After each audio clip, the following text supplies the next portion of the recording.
Hey everyone, welcome back to Stuff About Tutorials. In this video, we will see how to change language on Lazada. I wonder why you want to know how to change language on Lazada. Maybe because you speak another language than English, so you want to add that language on Lazada.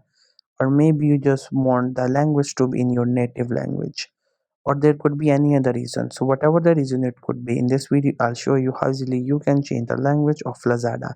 Also, I will try to leave written instructions in the description so you can check that as well. First, you have to make sure that you have already installed the Lazada app, and once the app gets installed, just simply tap on its icon to open the app. Once the app gets open, you will see its interface. This is how the app looks. We have the sum of options, different categories, products, and different options almost all over the screen. Right now we are in the For You section, therefore you could see all these things. You will also notice that the current language is English, so we will see how we can change it. So for that, you just have to simply click on this account option. Once you click on it, you will get into your account. There you will see details like your name and profile icon and other options as well. You will also see the settings icon. Just simply click on to this one, and then you will get into settings. Once you get here, first you will read a title of settings, and there you will see different options. Every option is different and has its own purpose that it performs in this app. So from all these options, what you have to do here is that here we have this option which says language, this one. You just have to simply click onto that language, and then you will see that we have only three languages available here.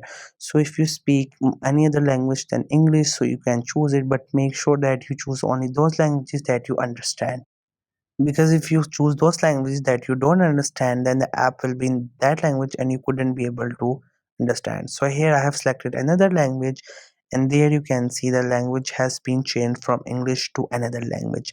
So now if you want to use the app within that language, then you can go for it, but if you want the app to be another language, you can also go for it. So here we will see and again go and change the language. We have got into the settings, and then simply clicking on language, and now clicking on English. Once I tap on English, the language will again get into English. Likewise, you can choose any one of the languages from the three available languages. Whatever you want to go with that, you can choose that language, and the app will be into that language. But you have to keep that in mind that you only choose those languages that you understand, because the app will be turned into that language, and it will be really hard for you to get back to your previous language. So you have to keep that in mind. Otherwise, it's all good to go whatever you like. So this was the easiest way I know through which you can change language on Lazada. If you know any other way of doing it, so let me know in the comment section below. Also, make sure to subscribe to the YouTube channel for more informative videos and updates. And thank you for watching the video.